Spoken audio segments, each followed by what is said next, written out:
Here we have a situation where a cart accelerates uniformly from rest, distance of 50 centimeters in 20 seconds. Now, this is a typical type of thing that we've already seen in some of the lab activities, or that we will be seeing shortly, depending exactly where you are in the course. A fairly simple line of reasoning, but it's also somewhat sophisticated. Simple after you learn it, a little bit sophisticated until you master it. If a cart accelerates uniformly 50 centimeters from rest in 20 seconds, what can we conclude about velocities, rate of change, and the rate of change of velocity? Now let's note what we've already noted. If the acceleration is uniform, then the average velocity is the average of the initial and final velocities. This is not usually the case if the acceleration is not uniform. It could possibly be true in some very specific situations, but it's not something that we generally expect. So usually, if the average of initial and final velocities is the average velocity, the acceleration is uniform. However, always, if the acceleration is uniform, since the graph is linear, as we saw earlier, the average velocity is going to be the average of the initial and final velocities. So let's reason out the situation. Number one, the average velocity over this time is the distance traveled divided by the time it takes. In other words, the rate of change of position. Okay, we change position by 50 centimeters in 20 seconds. Excuse me, then position is changing at an average rate of 2.5 centimeters per second. Every second, on the average, we change by 2.5 centimeters. Change position by 2.5 centimeters. However, velocity is not uniform. Velocity is obviously changing here. We release the object from rest and it accelerates. It changes its velocity as it moves down the incline. Now, the average of the initial and final velocities is therefore 2.5 centimeters per second, because the average velocity when acceleration is uniform is the average of initial and final velocities.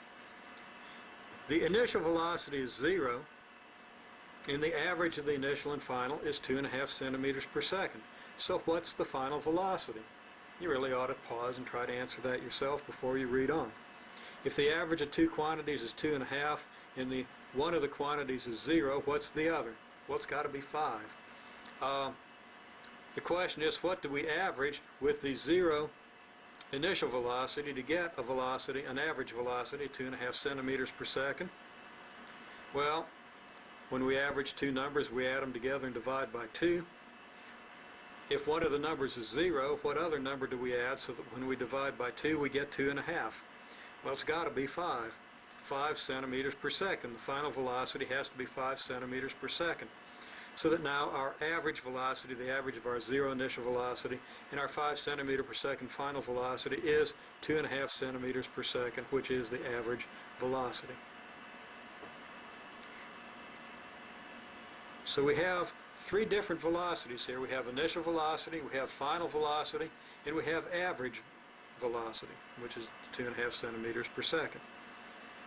Now, we want to calculate everything we can, so why don't we calculate the rate of velocity change? We've already said that the rate of velocity change, or the acceleration, is constant, it's uniform, so that what do we know about the change of velocity? Well, the velocity changes from 0 to 5 centimeters per second, because our velocity goes from 0 initial to 5 centimeters per second final, and that takes 20 seconds. So we have a change in velocity of 5 centimeters per second. Since we change from 0 to 5, the change is 5. The change in velocity is 5 centimeters per second, and that takes 20 seconds.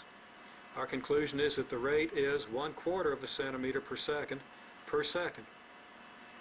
If we change by 5 centimeters per second in 20 seconds, and how much do we change every second?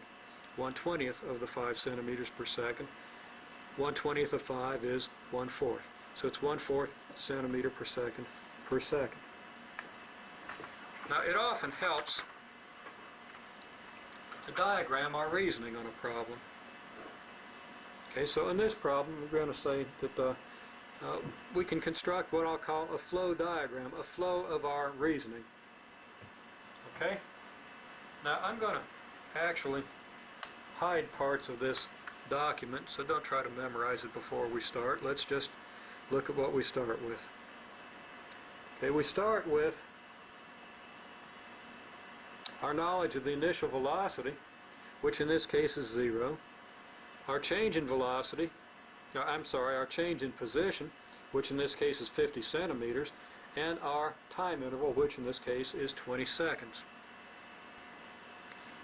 Now if we start at 0 and move 50 centimeters in 20 seconds at uniform acceleration, which is implicit here, what can we determine? Well, one of the first things we can figure out from this information is the average velocity, which is the change in position divided by change in time.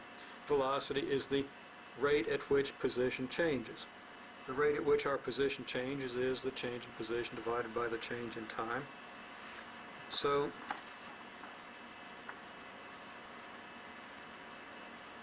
we get our average velocity, which is our 2.5 centimeters per second. Okay, so we have an average velocity of 2.5 centimeters per second, and we see that the average velocity is the rate of change of position, average rate of change of position, change in position divided by change in time. Now, having the average velocity, and of course also knowing the initial velocity, for uniform acceleration, the average velocity is the average of the initial and final. If we know the initial and the average, we can find the final, because we have a relationship between those three quantities. And we go ahead and do that, and we see that the average velocity, of course we determined it was 5 centimeters per second. Since the average of initial and final is the average, we know the initial, we know the average, we can easily find the final. We could solve that equation for VF in terms of V0 and V average if we wished.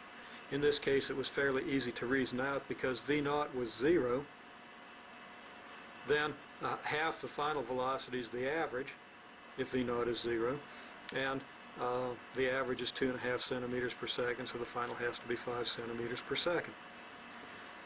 Then from the final and initial velocity we can figure the change in velocity. From the time interval we can then determine the average rate at which velocity changes. So from our two velocities and our time interval we determine the acceleration, which is the rate of change of velocity, change in velocity divided by change in time. Change in velocity is just the difference of these two velocities. We divide that by our delta t, and that gives us our acceleration, which, as we saw in this case, is 0.25 centimeters per second squared. And what does that mean? It means 0.25 centimeters per second of velocity change per second.